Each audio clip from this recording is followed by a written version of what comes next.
La célébration de l'Assomption de Marie. Signification et tradition du 15 août. Le 15 août est une date qui revêt une signification spirituelle et culturelle profonde pour de nombreux croyants à travers le monde. Cette journée est dédiée à l'Assomption de Marie, mère de Jésus, un événement central dans la tradition chrétienne. L'Assomption est la croyance selon laquelle Marie a été élevée au ciel, corps et âme, à la fin de sa vie terrestre, en reconnaissance de son rôle essentiel dans l'histoire du salut. Un jour de signification religieuse. La célébration de l'Assomption de Marie remonte à plusieurs siècles et est ancrée dans les enseignements de l'Église catholique et d'autres communautés chrétiennes. La tradition chrétienne enseigne que Marie a été prise au ciel par Dieu pour son rôle exceptionnel en tant que mère de Jésus. Cette croyance souligne l'idée que Marie a été préservée de la corruption du corps, en accordant ainsi un honneur particulier à sa vie et à sa foi. Le 15 août occupe une place particulière dans le calendrier chrétien en tant que fête majeure. Le calendrier chrétien est un système de datation qui organise les événements religieux et liturgiques en fonction des saisons liturgiques. Ces saisons marquent des moments clés de la vie de Jésus et de l'histoire du salut, du temps de l'Avent à l'Épiphanie, du Carême à la Semaine Sainte, et jusqu'au temps pascal. Le 15 août se situe au cœur de l'été, au milieu de la saison ordinaire, et apporte une pause dans le calendrier liturgique pour célébrer l'Assomption de Marie. Cette fête offre aux croyants l'occasion de méditer sur la place de Marie dans le plan de Dieu et de renforcer leur foi au sein de la communauté chrétienne. Outre son importance religieuse, le 15 août est également l'occasion de festivités culturelles dans de nombreux pays. En France, par exemple, le 15 août est à la fois un jour de célébration religieuse et une période de congés estivaux.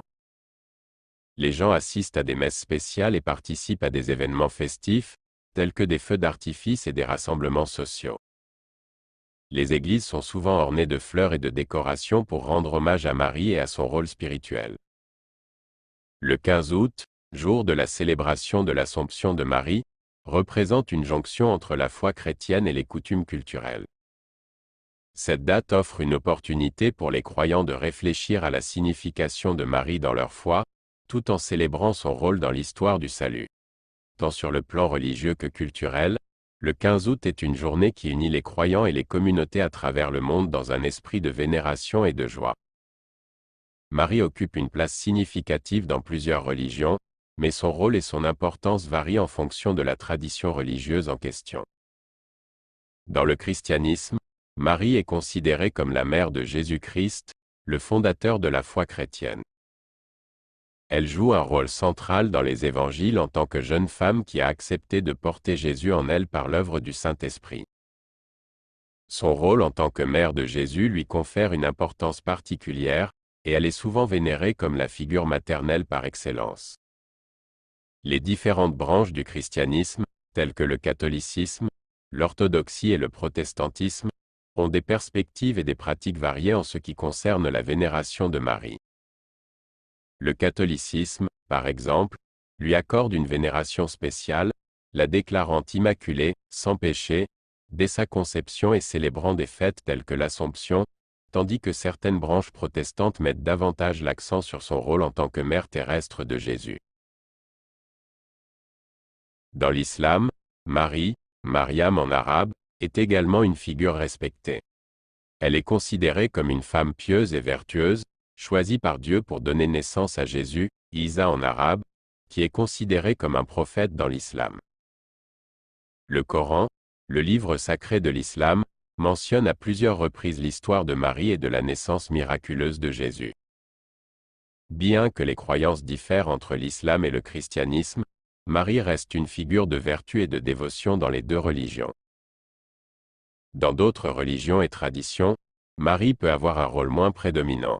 Par exemple, dans le judaïsme, bien qu'elle soit mentionnée dans le Nouveau Testament en tant que mère de Jésus, elle n'occupe pas une place centrale comme dans le christianisme.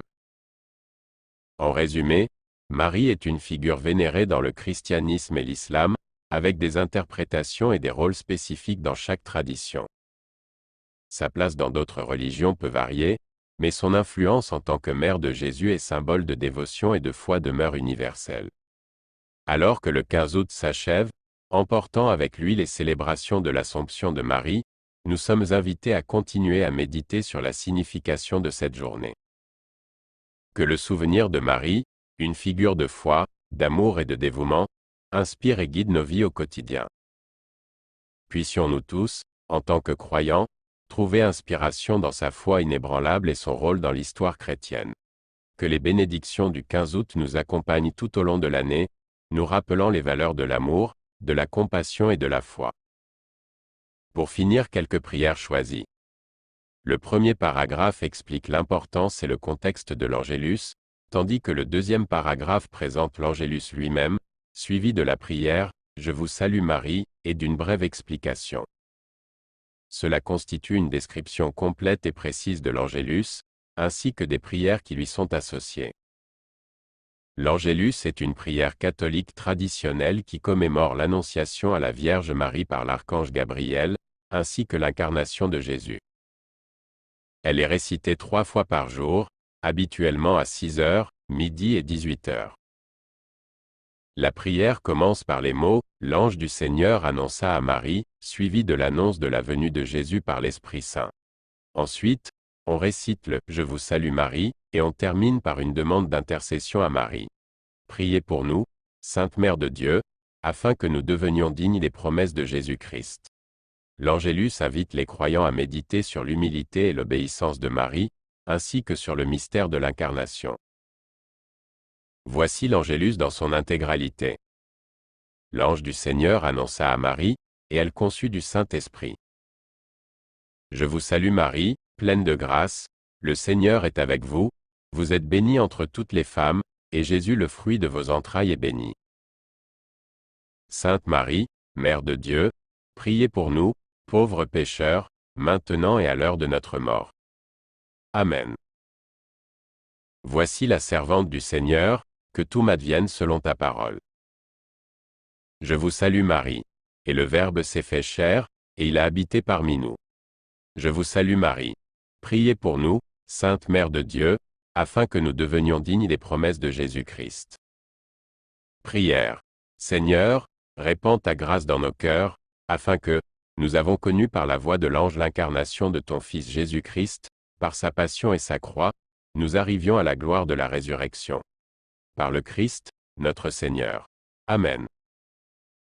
Le « Je vous salue Marie » est une prière dédiée à la Vierge Marie, demandant son intercession et sa protection. Je vous salue Marie, Ave Maria. Je vous salue Marie, pleine de grâce. Le Seigneur est avec vous, vous êtes bénie entre toutes les femmes, et Jésus, le fruit de vos entrailles, est béni. Sainte Marie, Mère de Dieu, priez pour nous, pauvres pécheurs, maintenant et à l'heure de notre mort. Amen.